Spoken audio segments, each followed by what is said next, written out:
Hello everybody. In today's video, we're going to be taking a pretty close look at three of the most popular varmint cartridges out there.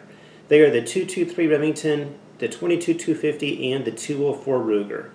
And we're going to just basically pull these bullets apart, measure the gunpowder charge in there, and kind of let you see how much powder is in each and what the bullets themselves look like when they're not sitting on top of the casing. Now, if you're not into reloading presently and you're just out there buying bullets at your local sporting goods store, or maybe buying them online, the most popular bullets that you're probably going to run into are as follows. If you're shooting 223 Remington, you're probably going to run into a lot of Hornady Varmint Express 55 grain. So we're going to pull one of those apart today. If you're shooting 22-250, you're probably going to run into a lot of 55 grain bullets as well. This one happens to be made by Fiocchi. And if you're shooting 204 Ruger, you'll probably run into a lot of Hornady Superformance Varmint. Hornady Superformance Varmint. This one is a 32 grain bullet, but they also make it in a 40 grain bullet. We're going to pull one of each of those apart and weigh that on a digital scale. Now, I've already weighed it on a digital scale off camera, but I've got the results recorded and put into a spreadsheet for you. But we will certainly let you see the bullets themselves. This is what one of them looks like. You can barely see it from there, so we're going to give you a close-up view in a moment. And then we'll be back at the table once they've kind of looked at the data with some final conclusions. If you like today's video, don't forget to click the like button and do subscribe and turn on notifications if you haven't already done so. And as always, we're definitely looking forward to your comments. Thanks again. Okay, what you're looking at here, the bullet on the far left is a 204 Ruger, the one in the middle is a 223 Remington, and right here you've got a 22-250. I used a kinetic bullet puller to pull the bullets off of the shell casings earlier off camera. What you're looking at right here is a 32 grain bullet for a 204 Ruger. Next you're looking at a 40 grain bullet for a 204 Ruger, and then here and here you're looking at a 55 grain bullet. If these 55 grain VMAX bullets look identical, it's because they are. The only difference is that one of them came off of a 22-250 and one of them came off of a 223 Remington. I'm going to move the camera for a moment here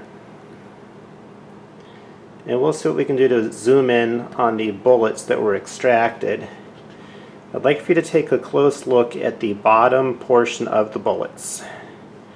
If you look close at the bottom, you'll notice that 3 out of the 4 bullets are what's called a flat base bullet. Although the 40 grain bullet for a 204 Ruger, if you look close, you should be able to tell that that is more of a bottleneck bullet.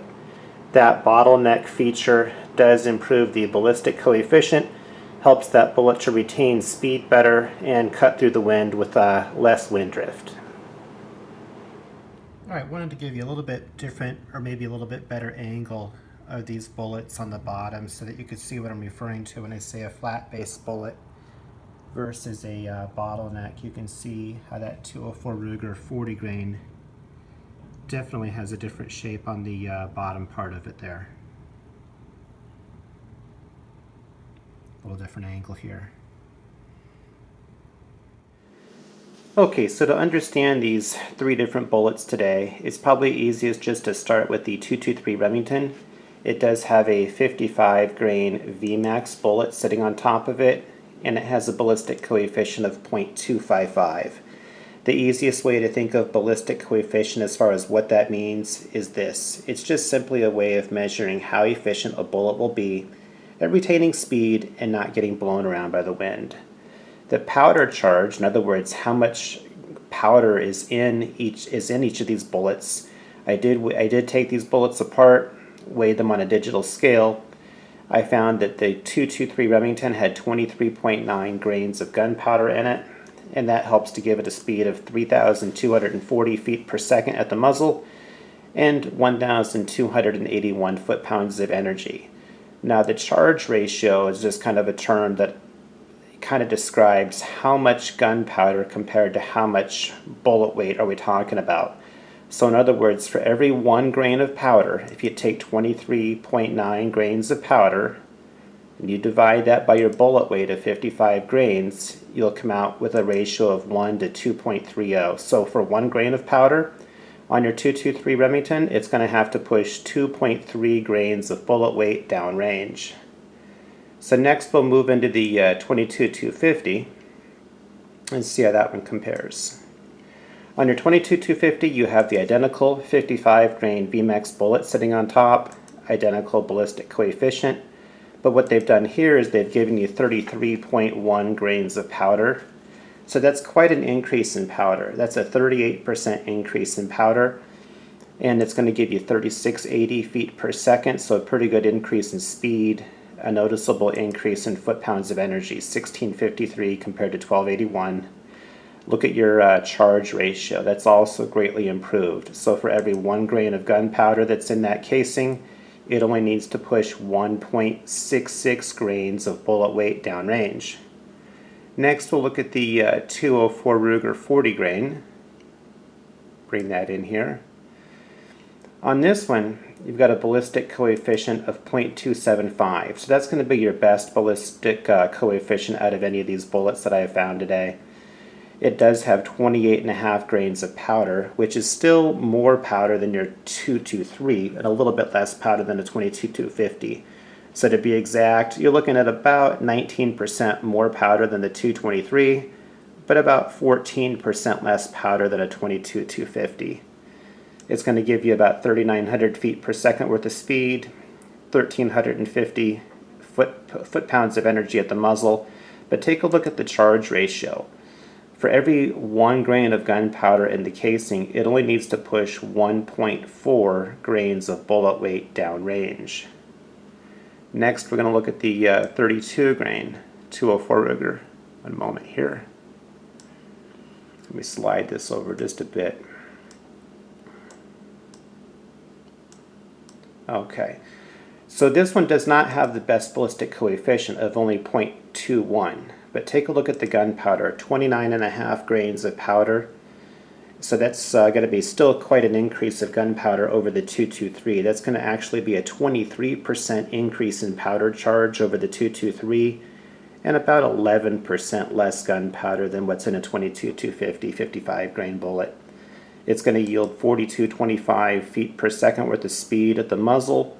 1,268 foot-pounds worth of energy is what that translates into. Take a look at the powder to weight ratio though. You've got 1 grain of powder only needing to push 1.08 grains of bullet mass downrange. Now it may be easy to think that with such a nice powder to bullet weight ratio that this 32 grain bullet might just be the way to go. And for you it might be. But you might want to take a look at the ballistic coefficient. It's not that good at only 0.21. There are some better ballistic coefficient choices on the board with 0.275 on your 204 Ruger and 0.255 each on your 223 Remington and 22-250.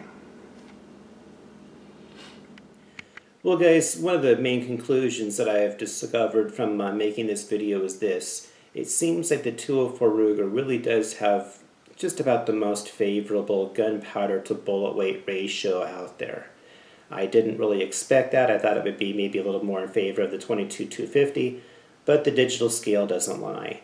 Although certainly all of these cartridges are a lot of fun to shoot, and if you'd like to see them in action or if you'd like to get maybe a little bit more data on this subject, I have posted some links of some of my other videos down in the comment section below, so you can see more data and see these how these cartridges perform out there in the field. If you have any comments, we're looking forward to those as well. If you like today's video, don't forget to click the like button and do subscribe if you haven't already done so, and don't forget to turn on the notifications link. Thanks again.